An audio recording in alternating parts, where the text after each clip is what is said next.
Minembwe Fdnb na Fardc bakomeje operation ikomeye cyane urabona ko bahinda ubundi buryo. Ni operation zikomeye za gisirikare mu Minembwe kuri uyu munsi wa kabiri w'indwi kwigenekerezo rya 10 Ruhuma 2026. Ni urugamba rukomeye kandi rukaze, n'ibintu bikomeje kugenda biba bibi cyane umunsi ku munsi. Bihagaze gute? Undercover ziratubwira uko ibintu bihagaze. Nibyo rwose uyu munsi twakomeje operation zikomeye za gisirikare hano muri Minembwe. Twakoze operation militaire de grand avengre dusunikira imbere birindiro bya M23. Twakoze offensive push mu misozi tugana mu Minembwe centre hano mu ntara ya Kivu y'Amajyepfo.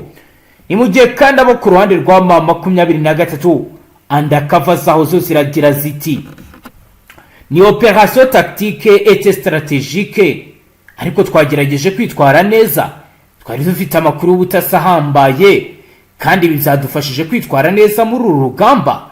Twagerageje kwirwana uko dushoboye. Ni mu gihe rero kuri uyu mugoroba kuwa kabiri ku itariki ya 10 z'ukwezi kwa kabiri 2026 biravugwa kandi biremezwa ko ingabo za Repubulika Iharanira Demokarasi ya Kongo zikomeje operation militaire de grand avengre yo gusunika imbere birindiro byazo offensive push zigana muri centre ya Minembwe mu ntara Kivu y'Amajyepfo. Iyi ni operation tactique et stratégique bigaragara ko iri gukorwa mu buryo budasanzwe kandi bwateguwe, ikaba yaje gusubiza ibyo nakita ko ari appel anja y'abaturage ba Minembwe basabye ko ingabo za leta zishyiraho dispositif sécurité ihamye mu rwego rwo kugarura amahoro n'ituze n'umutekano nk'uko Daniel Micombero amaze kubitangaza. Ni mu gihe rero twareba ibijyanye na progression tactique et positionnement des troupes, ibijyanye rero nuko abasirikare bari kwipanga ku mirongo y'urugamba nkuko byemejwe na Roko Informo ziri mu gace biri kuberamo. Abo nakita ko ari unité d'avant-garde des Fardc bamaze kugera neza yitwa Karangi ahabarizwa point stratégique de accès vers Minembwe centre. Biro bikaba byerekana intambwe ikomeye muri moave offensive aho Fardc ziri gukoresha stratégie de progression graduelle zigenda zifata zone clé zashyizeho kandi point de contrôle ndetse zashyizeho dispositif défensif avancé. Iyi ni déploiement opérationnel iri kubiyemo abasirikare bari mu byiciro bitandukanye, harimo infantry mécanisée, harimo unité de reconnaissance, harimo kandi section d'APF, harimo élément de sécurisation arrière, ndetse ibi bigamije gushyiraho domination tactique kuri terrain nk'uko bigaragara no kwirinda ko habaho contre offensive ishobora kubangamira intambwe y'ingabo. Mission principale rero yahawe abasirikare ba Fardc bambwiye bati mission dufite si était protection des civils et neutralisation des groupes armés by'umwihariko mu 23. Umwe mu bayobozi b'ikirenga muri ibi bice muri société civile mu Gifaransa yambwiye uti c'est là les forces armées les grillés dispensés et de la régimentée des moyens logistiques étaient du cadre régalé pour assurer la protection des civils. Les groupes armés devant se retirer étaient déposés l'armée en fini de rester armée compris sa mission ragréenne kuko yabimbwiye ngenekereje mu Kinyarwanda rero yangaragarije uko bihagaze ndetse angaragariza na misi hari nk'umuntu wo muri société civile. Ni ngenekereza mu Kinyarwanda rero yambwiye ati ingabo zisanzwe nizo zonyine zifite uburenganzira n'ubushobozi bwo gutwara ibintu n'amategeko kugira ngo zirengere abasivili. Imitwe yitwaje intwaro igomba kuhava igashyira intwaro hasi kugira ngo ingabo zishobore gusoza inshingano zazo n'ubusugire. Aho rero yagaragaje ko ibijyanye na désarmé ari byo byarangiza intambara iri muri ibi bice. Ku rundi ruhande rw'ingabo source militaire engagée dans l'opération, umwe rero mu basirikare navuga ko ahagaze ku mirongo y'imbere y'urugamba mu makuru yaduhaye yatugaragarije icyo bagamije hano mu Minembwe, atugaragariza ibyo bagiye gukora ndetse anatugaragariza ibyo twakwitega mu minsi iri imbere. Nawe yabimbwiye mu rurimi rw'igifaransa aho yagize ati tant que le groupe armé ne se rend pas contenus, nous avons l'obligation opérationnelle de sécuriser la population. Notre objectif était la neutralisation des menacés, la stabilisation de la zone et la restauration de l'autorité d'État. Aho rero yabivuze mu buryo budasanzwe agira ati igihe cyose imitwe yitwaje intwari idufungiye uduce barimo, dufite inshingano zo kurinda abaturage. Intego yacu no gukuraho ibitero, gutuma gace runaka gatuza no kugarura ubutegetsi bwa leta. Aragaragaza rero ibyo benshi bagavuze bavuga ko bakeneye restoring of government authority, cyase mu gifaransa ibyo nakita ko ari la restauration de l'autorité d'État, nkuko rero yabimbwiye. Mu by'ingenzi rero bigize iyi plan opérationnel harimo ibijyanye na sécurisation des axes routiers, ibyo nakita ko ari ugucungera imihanda, nettoyage des pochets de résistance, gukora ubugenzuzi mu bice bashobora kuba bahagararamo barwanya umwanzi, ndetse n'ibizwi nka désarmement et contentement des groupes armés, kuba bakamburira imitwe yitwaje intwaro bakayambura intwaro bakanabasubiza mu buzima busanzwe, ndetse na contrôle des collines stratégiques autour de Minembwe, bakagira ubugenzuzi ku misozi yose iri stratégique igana mu Minembwe. Ikindi gikomeye rero bagaragaje ni protection des civils et infrastructures sensibles, bijyanye no kurinda abaturage ndetse n'ibikorwa remezo. Situation tactique rero sur le terrain à soir du le 10 février 2026, kugeza ubu rero ku mugoroba kuri uyu wa kabiri. Amakuru bari mwabira bice bampaye muri hangana bagiye bayampa mu rurimi rw'igifaransa, bagize bati le Fardc contrôler les soldats Kalingi. Barambira uti Fardc kugenzura kano gace ka Kalingi, des unités avance pour inventer oui les connaissances offensives vers Minembwe centre. Oro bambwiye bati unité z'ubutasi ziri gukora ibikorwa bikomeye mu Minembwe, berekeza mu Minembwe. Barambira enchaîner contre attaque majeure en été signalé. Barambira uti rero kuri ubu bari kugenda bahanahana ubutumwa bw'ibiri kuba. Barongera barambira ati la population locale observe une amélioration progressive de la sécurité. Ati abaturage batuye mu bice runaka kugira rukomeye mu migenzurire y'umutekano nkuko rero babivuga. Aho rero Frdc yashimangiye ku operasiyo igamije kudahohotera abaturage, ahubwo igamije guhosha Burundi ibikorwa by'imitwe yitwaje intwaro, kugarura amahoro arambye, gushyiraho ubuyobozi bwa leta, gushyigikira ibijyanye na retour progressive de place, cyase kugarura mu zabo abamaze igihe barahunze. Nukuro bihagaze. Iyi ni impfunyapfunyo ku bindi, reka twakire Roko Informa Safari tubwire akantu kandi kubikorera mu misozi miremire y'Iminembwe. Bwana Safari, wiriwe neza? Andakava muri Fardc no muri mama 23 Safari barambwira bati urugamba rwakaze. Nawe turaguhamagaye kugira udishusho y'ibiri kuba nk'umuntu ubikurikiranira hafi 5/5. Agezweho n'aya magingo ya nyuma yuko n'ubundi haje kubaho withdraw yakozwe na bande? Yakozwe na Fdnb na Fardc muri biriya bice bya Kibungo, basa nkaho n'ubundi bagiye gushaka nk'umusaba, sinzi bitewe n'ukuntu bakubitanye n'urugamba rukomeye kugira ngo abaye bari kugenzura agace ka Karingi. Abenshi bakunze no kuvuga biterwa n'uko ushaka kuvuga, abenshi bavuga ko ari na Karongi. Abantu wenda bashaka kubyumva bityo, wenda nk'abantu bumva ururimi rw'ikinyarwanda. Yego. Hari habaye imirwano ikomeye ku rwego rwo hejuru. Habayeho rero tacticoma yo gukora withdraw kugira ngo barebe uburyo ki bakwikusanya, kuko gahunda bafite urabona yuko noneho nta mikino nta ki, kuko bagerageje uburyo ki noneho basa nk'abashaka kugotagota biriya bice. Yego. Aho n'ubundi bamwe baturutse inyuma kuri kote n'ubundi igana Uvira, abandi bagaturuka muri kote n'ubundi ya zone ya Fizi. Ubona yuko basa nkaho bashaka kureba buryo ki bagerageza bakabanza bagakuramo ino tuweze, kuko navuga ko ariyo tuweze observation, kuko niho hantu heza hasa nk'ahagira ikintu habafashamo, bitewe n'uko habafasha kuba wenda bafata kuri iriya misozi ya za Baruta, kuko bagize ereri ikomeye ko bashatse kwinjira kuri Baruta bagasanga y'abahungu nyine ubundi umuntu watakiye ku musozi ntabwo ari bumubashe. Ariko nakubwiye yuko magingo aya habonetse uburyo ubona yuko noneho mu minsi yashize hari harabuze uburyo bw'abasirikare bashobora wenda kuba bazana ineza, wenda bazana umusanzu wo kuba batwara inkomere zakomerekeye ku rugamba. Yego, ariko nakubwira ko uyu munsi magingo aya kajugujugu yaturutse Burundi yakomeje kugenda itwara inkomere nyine. Bivugwa ko nakubwira ko urugamba rukomeye ruri gusiga abasirikare benshi bakomereka, kuko nakubwira ko nk'ubu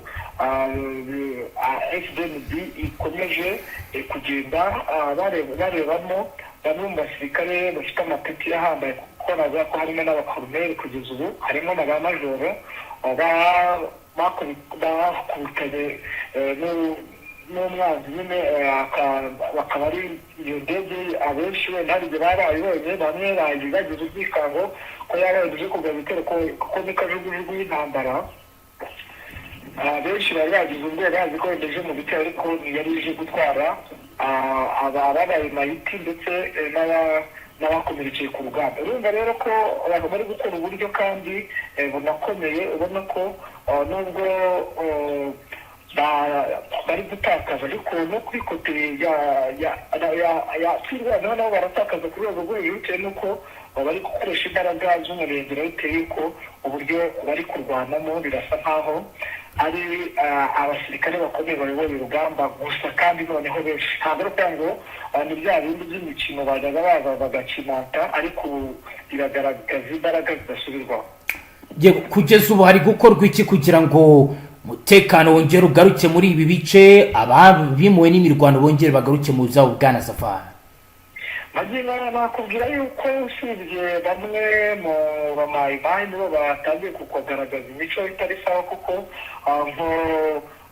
bakomeje kugenda bambura abajya guhaha nyine. Hari abari urabona ko umutekano wari wabonetse unagaragara, kuko magingo agasukari kabonekaga, umunyu noneho wari watangiye kuboneka, bihabanye n'uko mu minsi yashize ntaho umuntu uri muri ya zone ya Minembwe yabaga yahahira umunyu, amavuta, ibintu nk'ibyo ngibyo. Ariko urabona ko usa nk'umutekano wari warajeho, uretse ko urumva banavagamo muri karitsiye muri zone wenda ya Minembwe, wenda hari kuberamo imirwano n'urugero, bakaba bajya mu yandi mazone agenzurwa n'ubundi na Fardc nta kibazo. Ubwo rero habayeho ikibazo gikomeye cyane, aho hari bamwe mu bamayimayi bateze abari bavuye guhaha, baravuga ngo bavuye guhahira ku basiyo bahanganye amana 23, barabambura barabakubita cyokora ntawe babashije kubangamira, ntawe bishe.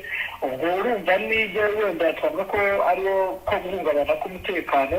Ikindi nyine ni ubwo bwikanguro bw'intambara zikomeye bitari kugabanuka, kugira ngo zigabanuke ziri kwiyongera. Ifizi ho bihagaze gute kugeza ubu? Biri kugenda biba maze iminsi hagera abasirikare benshi b'Abarundi. Update nize bwana Safari? Nakubwira yuko ahantu bita bwa Kasikezi haraye habereye ibikorwa ndengakamere byagaragaje ko n'ubundi inama 23 yamaze kugira ubugenzuzi bwihariye muri biriya bice, aho bateze ambushi bamwe bari bashatse kwambuka n'ubundi kugira ngo baje gutanga umusada, birangira bahuye n'uruva gusenya, barasaba bikomeye cyane bagwa mu mutego. Ntabashije gupfa, ariko abenshi babaye inkomere. Kugeza ubu mu bice bya Kavimvira n'ahahegereye ho uratubwira ko bihagaze gute bwana Safari kugeza ubu ngo? Ahangaha n'ubundi haracyari mu matware ya Fdnb, kuko niho bari gukora deployment. Nakubwiye ko ariho bakorera deployment, kuko baca aho bita za Rumonge, bavuye Bazikaremi cyangwa abandi bavuye Bujumbura, cyangwa bamwe babimuye bavanye aho bita Cibitoke.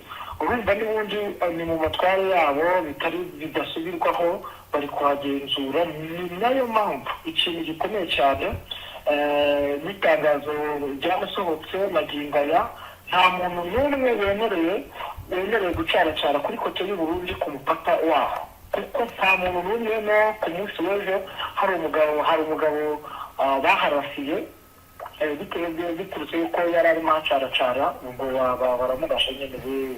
Urumva ko batanze itegeko ndetse n'ubwirinzi bukomeye nyuma y'aho bamaze kumumbura ko ibintu bikomeye, kandi ubona yuko rero gitabara bakomeje kugenda bivugwa muri ino zone ngo rero gitabashaka kwinjira n'abana ko yaranga tubagabanya umutekano. Ibyo byagaragaje imbaraga zidasubirwaho ahari Fdnb bakoze kovutire. Navuga ko abasirikare, umubare mwinshi w'abasirikare uri hafi no ku mipaka uraruta abasirikare bose bari ku mirongo y'imbere y'urugamba hano muri Fdnb.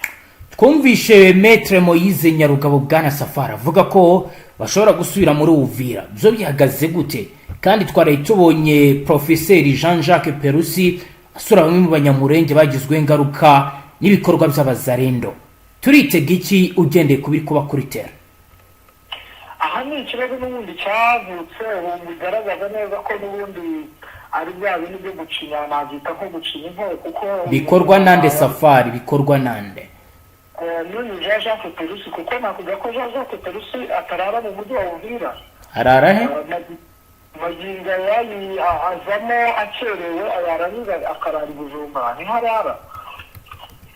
Urumva ko n'ubundi ashaka kuba afite amakuru ko isaha ku isaha bamwinjiraga, n'ubundi ubwoba ni bwose bitewe n'ibiri gukorwa na Marembo imaze iminsi itatu ikora ibikorwa ndengakamere, kuko ntabwo waguha urugero rwa hafi usibye wenda ibi byabayeho byo kwinjirizaho nkana uyu mumama w'umunyamurenge wari usohotse agezwa hanze yigisha bikomeye kuba, ariko nawe nta kintu ari kubikoraho nyine birumvikana. Kugeza ubu kubirebana na gisi navuga ko ari ingenzi mboko baraka bihagaze gute, unabihuza n'ibikobera muri Lake Tanganyika, uratubwira ko bihagaze gute Bwana Safari?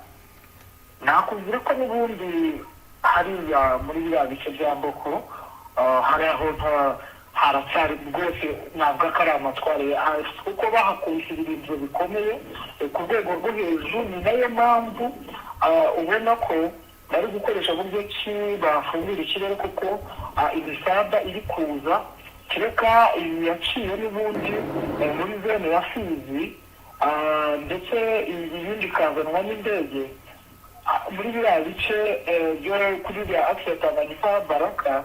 Biragoye kuba wahaca cyangwa kuba wahanyuza imodoka, kuko ntabwo byaborohera bitewe n'ukuntu muri ya misozi ya hejuru ya za Mugoroba M23 yashyize ibirindiro bakoze amateka urabizi mu minsi yashize, aho yateze imodoka z'Abatanzaniya bari barimo bimura ibikoresho bakazifata, ndetse harimo n'imbunda ziremereye. Urumva rero muri biriya bice n'ubundi hamaze kujya mu matware yabo kugira ngo bahabakure ntabwo byabahira.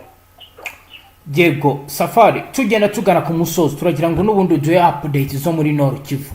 Muri Nord Kivu comment la situation? Nakubwira ko muri Nord Kivu nyine bisa nkaho bari kwitegura urugamba, ndetse bivugwa ko abakomando bashoje na mu ijambo nuza yatangaje bikomojeho Bwana General Sultan Makenga. Yego yavuze ko n'ubundi ibyo bamaze kwiga bagiye kubikomeza bagarura amahoro n'umutekano muri ibi bice. Kandi nkubwira yuko muri Rucuro ibintu byari bimaze kudogera, ndetse ubona ko bitoroshye Masisi Warikare, ariko bivugwa ko n'ubundi bano bakomando bagiye kubivuga imisi ikomeye bareka babashyira muri ibi bice bya Nord Kivu, kuko bashaka gukuramo Warikare bitewe n'ukuntu hamaze iminsi hari Marembo na FDL bakomeje kugaba ibitero kuri AFC. Urabona ko umutekano atari wose, ndetse bashaka kuba wakwigizayo haba muri bino bice bya teritwari ya Rucuro, kugira ngo bakomeze bapushinge bano bakomeje kugaba ibitero. Nyuma yaho n'ubundi ubona ko byari bimaze kugenda bigaragara ko isaha ku isaha bavinjirana ndetse bakabagira no mu mujyi wa Goma. Yego Bwana Safari, reka tugushimire cyane, dusoreze ngaho ukomeze dushakire n'andi makuru genda tugezaho n'izindi update kuri abigezweho ndetse n'ibiri kugenda biba. Urakoze cyane. Yego namwe murakoze. Namwe banywanyi mudateba kubana natwe ngaha kuri Mbonesha kuri imwe Rudende bashyikiriza kuri atosuye barabara n'umutekano, politiki, ubanye n'amakungu ndetse n'ubuzima bwa munsi bw'abanyagihugu. Dusoreje ngaho dukurikiye bwa mbere cyo ndasabone ntuzongere guca ukundira amakuru ndetse n'ibindi biganiro tubashyikiriza ngaha. Hasta la vista.